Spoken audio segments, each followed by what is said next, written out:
नमस्कार दोस्तों हम लोग भारतीय संविधान पढ़ रहे हैं और भारतीय संविधान के अंतर्गत संविधान का भाग 6 जिसमें दिया गया है राज्यों की कार्यपालिका। ठीक है, अनुच्छेद 152 से लेकर के 237 तक हमको पढ़ना है।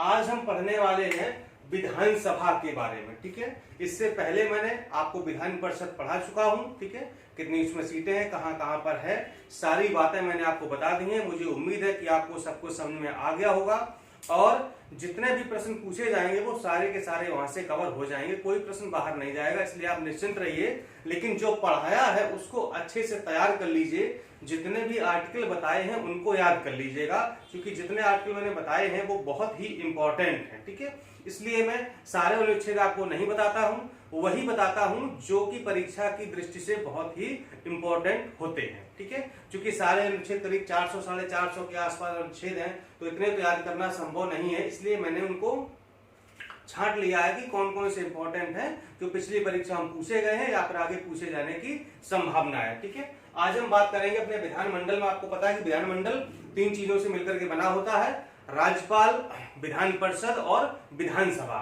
राज्यपाल और विधान परिषद के बारे में आपको हम पहले ही पढ़ा चुके हैं।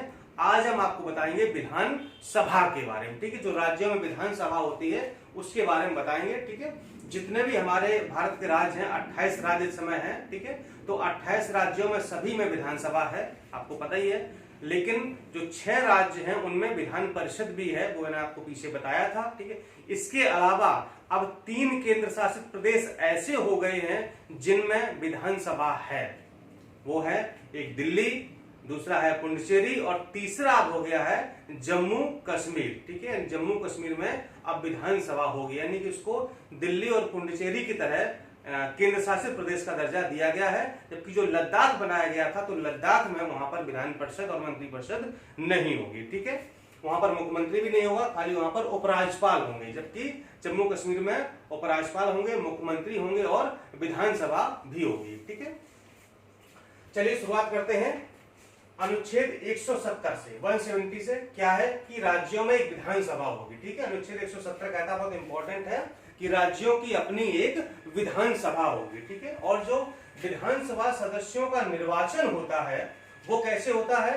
प्रत्यक्ष मतदान से वयस्क मताधिकार के द्वारा। ठीक है, यानी जो व्यक्ति वयस्क है, वयस्क कौन होगा? जिसने 18 वर्ष की आयु पूरी कर ली हो, यानी कि संविधान के अनुसार या संवैधानिक व्यवस्था के अनुसार अब जिसने 18 वर्ष की आयु पूरी कर ली हो वह व्यक्ति वयस्क माना जाएगा और उसको मत देने का अधिकार होगा। तो जो विधानसभा सदस्यों का चुनाव होता है, निर्वाचन होता है, उसमें यही जो वयस्क मतदाता हैं वो वोट डालते हैं। उम्मीद है कि आपने भी वोटिंग की होगी। ठीक है, विधानसभा के चुनाव में, यानी जिसको हम विधायक कहते हैं, ठीक है, या फिर विधानसभा सदस्य कहते हैं, तो जो विधायकी का चुनाव होता है वही बात हो रही है। तो उसमें कौन वोट डालता है? हम और आप, यानी जो आम जनता होती है वो वोट डालती है। लेकिन ये सारी आम जनता नहीं डालती है। जो जनता वयस्क है, चाहे वो मेल हो चाहे फीमेल हो, वयस्क हैं, 18 साल से ऊपर के हैं, उनको मत देने का अधिकार होता है। तो इसी मतदान के द्वारा इनका निर्वाचन किया जाता है। और जो विधानसभा में सदस्यों की संख्या होती है वो निर्धारित की गई है, संविधान के अनुसार निर्धारित है।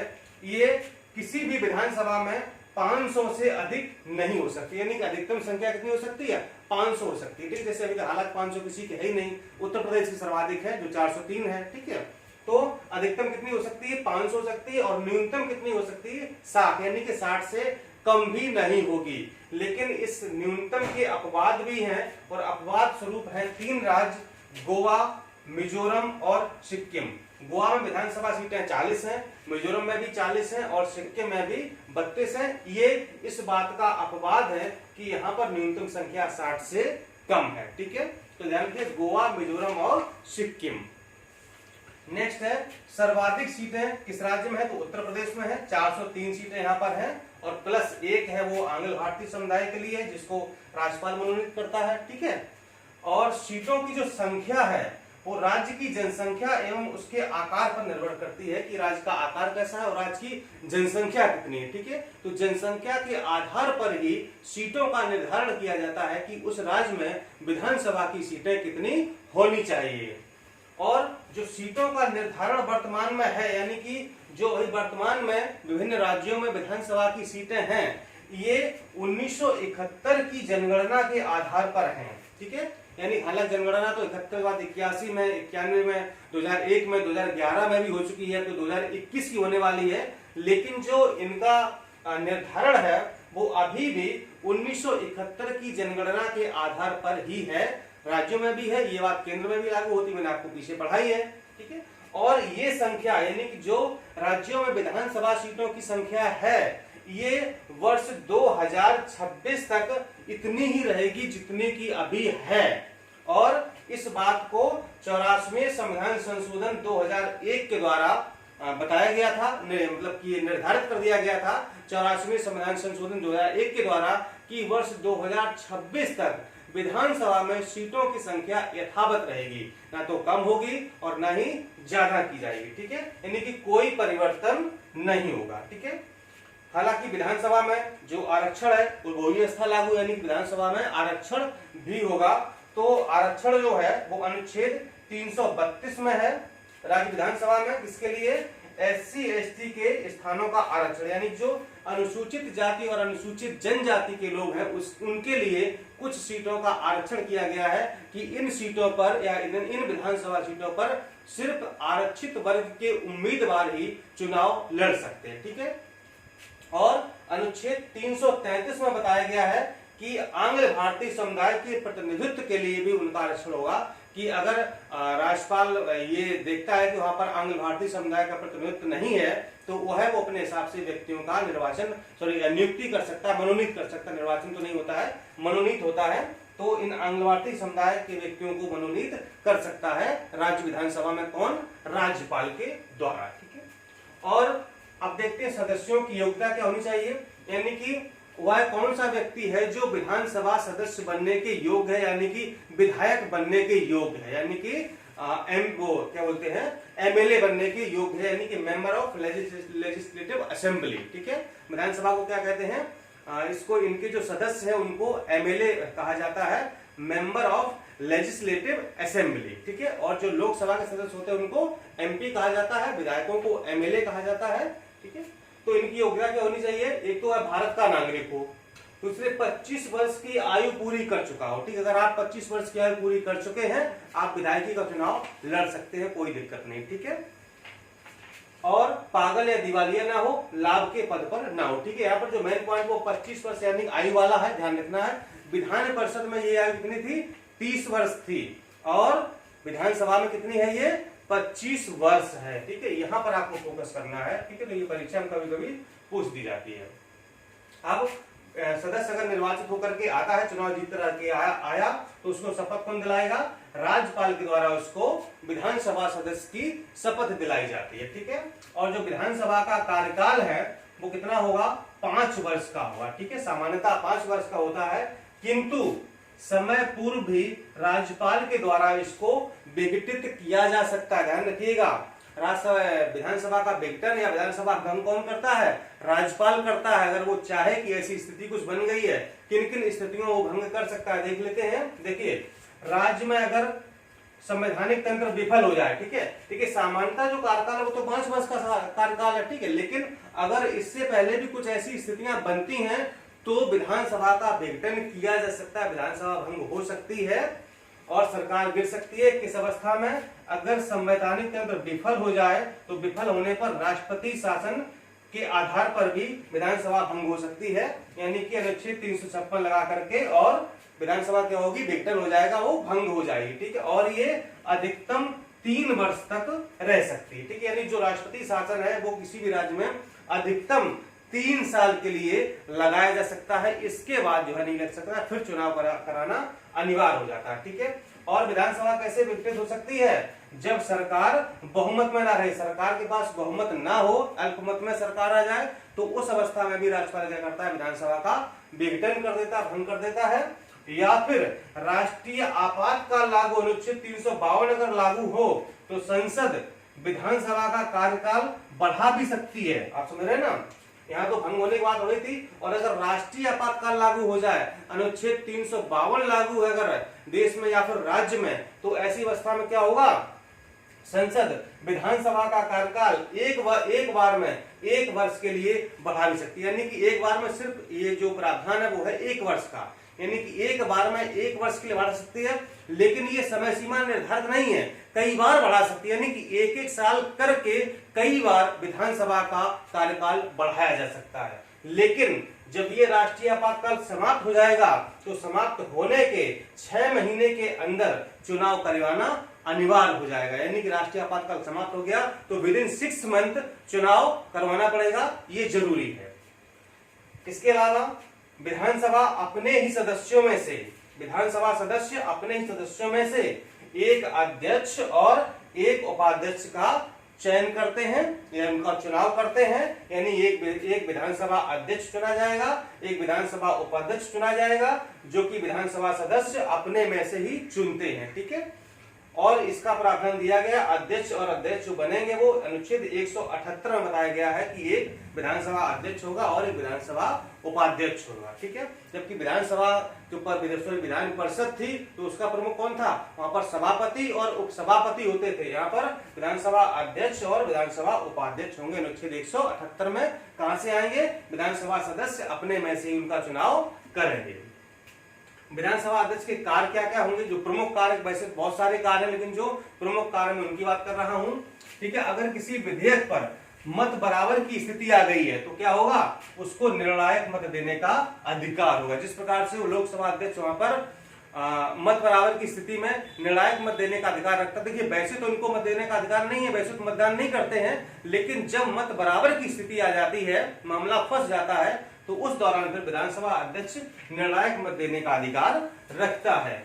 इसके अलावा धन विधेयक का निर्णय करता है, यानी कि कोई विधेयक धन विधेयक है या नहीं, इसका अंतिम निर्णय विधानसभा अध्यक्ष ही करेगा, यानी कि निर्णय अंतिम होगा इसका, इस निर्णय को कोई चुनौती नहीं दे सकता है। विधानसभा अध्यक्ष ही बताएगा कि कोई विधेयक धन विधेयक है या नहीं है। जैसे कि वहां पर केंद्र में लोकसभा अध्यक्ष को ये शक्ति थी कि वही बताता था कि कौन सा विधेयक धन विधेयक है, कौन सा सामान्य विधेयक है। और दल बदल के आधार पर, यानी कि 10वीं अनुसूची के आधार पर किसी सदस्य की निर्भरता के सवाल पर फैसला लेता। अगर कोई व्यक्ति दल बदल के आधार पर निर्भर पाया गया है, अयोग्य घोषित हो गया है, तो उसको अयोग्य घोषित करने का अधिकार किसके पास है, विधानसभा अध्यक्ष के पास ये अधिकार है। लेकिन ये अधिकार अंतिम नहीं है, इस अधिकार को, इस फैसले को चुनौती दी जा सकती है, ठीक है। लेकिन धन विधेयक के मामले में चुनौती नहीं दी जा सकती है, यानी कि दल बदल के आधार पर अगर कोई व्यक्ति अयोग्य घोषित हो जाता है,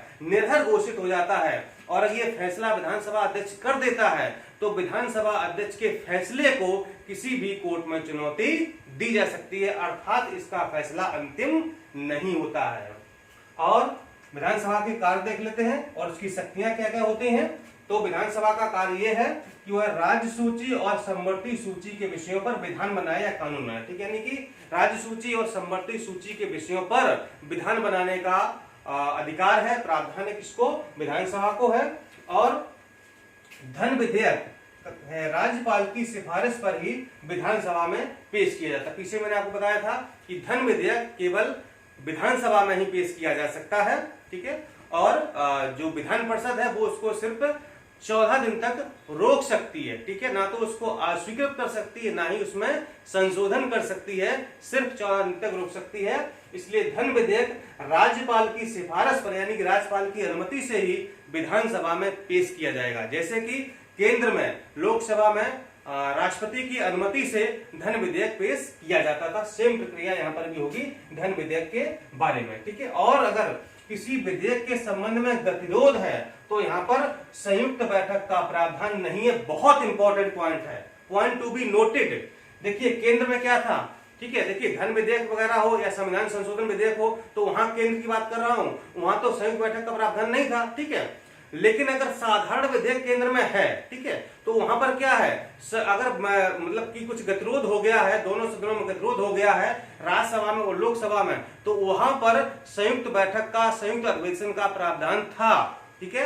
राष्ट्रपति संयुक्त अधिवेशन बुला सकता था, लोकसभा अध्यक्ष उसकी अध्यक्षता करता था, लेकिन राज्यों में ये प्रावधान बिल्कुल नहीं है। चाहे वो साधारण विधेयक हो, चाहे धन विधेयक हो, चाहे संविधान से कोई विधेयक हो, यहाँ पर संयुक्त बैठक का प्रावधान बिल्कुल नहीं है। ऐसी स्थिति में विधानसभा का निर्णय ही अंतिम निर्णय होगा, यानी कि विधानसभा के पास यहाँ पर असीमित शक्ति है, विधान परिषद के पास यहाँ कोई शक्ति नहीं है। जो विधानसभा ने कह दिया वही अंतिम निर्णय होगा। यहाँ पर संयुक्त बैठक का प्रावधान नहीं है, यहाँ तक कि साधारण विधेयक के केस में भी ऐसा प्रावधान नहीं है, जबकि केंद्र में ये प्रावधान था। ठीक है, ये पॉइंट जो परीक्षा में पूछा जा सकता है, ठीक है, या फिर कोई आपसे पूछ भी सकता है नॉर्मली ऐसे, तो ये आपको पॉइंट बहुत ही याद रखना है। और मंत्रिपरिषद सामूहिक रूप से विधानसभा के प्रति उत्तरदायी होती है। ठीक है, ये आपको हम पहले बता चुके हैं मंत्रिपरिषद में। अब यहाँ पर कुछ 2-3 मैंने अनुच्छेद लिखे हुए हैं, इनको ध्यान से पढ़ लीजिए। ये परीक्षा में बहुत पूछे जाते हैं, बहुत इंपॉर्टेंट है। देखिए क्या है कि धन विधेयक की परिभाषा। ठीक है, अब धन विधेयक केंद्र में भी होता है, राज्य में भी होता है। तो धन विधेयक की परिभाषा केंद्र में किस अनुच्छेद में है? 110 में धन विधेयक है, जबकि राज्य में अनुच्छेद 199 में है। ठीक है, अब धन विधेयक के संबंध में विशेष प्रक्रिया केंद्र में किस अनुच्छेद में है? 109 में है, जबकि राज्य में किस अनुच्छेद में? 198 में है। ठीक है, और वार्षिक वित्तीय विवरण, क्योंकि हमारे संविधान में बजट शब्द का इस्तेमाल नहीं किया गया है, आपको पता होना चाहिए। बजट के लिए एक शब्द इस्तेमाल किया गया है, वार्षिक वित्तीय विवरण। तो इस वार्षिक वित्तीय विवरण का प्रावधान केंद्र के अगर बजट की बात की जाए तो अनुच्छेद 112 में है, और अगर राज्य के बजट की बात की जाए तो अनुच्छेद 202 में ये रखा गया है। ये अंतर है, ये 6 अनुच्छेद आप याद कर लीजिएगा, बहुत ज्यादा इंपॉर्टेंट है। इसमें कंफ्यूजन होती है कि राज्य में विधेयक कहां पर, धन विधेयक कौन सा होगा और केंद्र में धन विधेयक किस में होगा, उसकी प्रक्रिया किस में होगी, राज्य में कहां पर और केंद्र में किस तरीके से। ठीक है, तो ये थी आपकी आज की विधानसभा। अब आपकी राज्य की कार्यपालिका हो गई है समाप्त। ठीक है, सकुशल संपन्न हो गई है। अब हम आपको पढ़ाने वाले हैं इसके बाद जुडिशरी यानी कि न्यायपालिका। ठीक है, सर्वोच्च न्यायालय, उच्च न्यायालय और अधीनस्थ न्यायालय, तीनों आपको क्रम से हम पढ़ाएंगे। और चूंकि सर्वोच्च न्यायालय तो भाग 5 में दिया गया है, ठीक है, केंद्र के साथ, और जो उच्च न्यायालय है वो भाग 6 में है। ठीक है, तो मैंने वहां पर छोड़ दिया था भाग 5 में, क्योंकि न्यायपालिका हम एक साथ पढ़ाना चाह रहे थे आपको, तभी वो आपको समझ में आती। ठीक है, तो अब वो समय आ गया है, इंतजार की घड़ियां खत्म है, न्यायपालिका पढ़ना शुरू कर देंगे और मिलते हैं अगले वीडियो में। नमस्कार।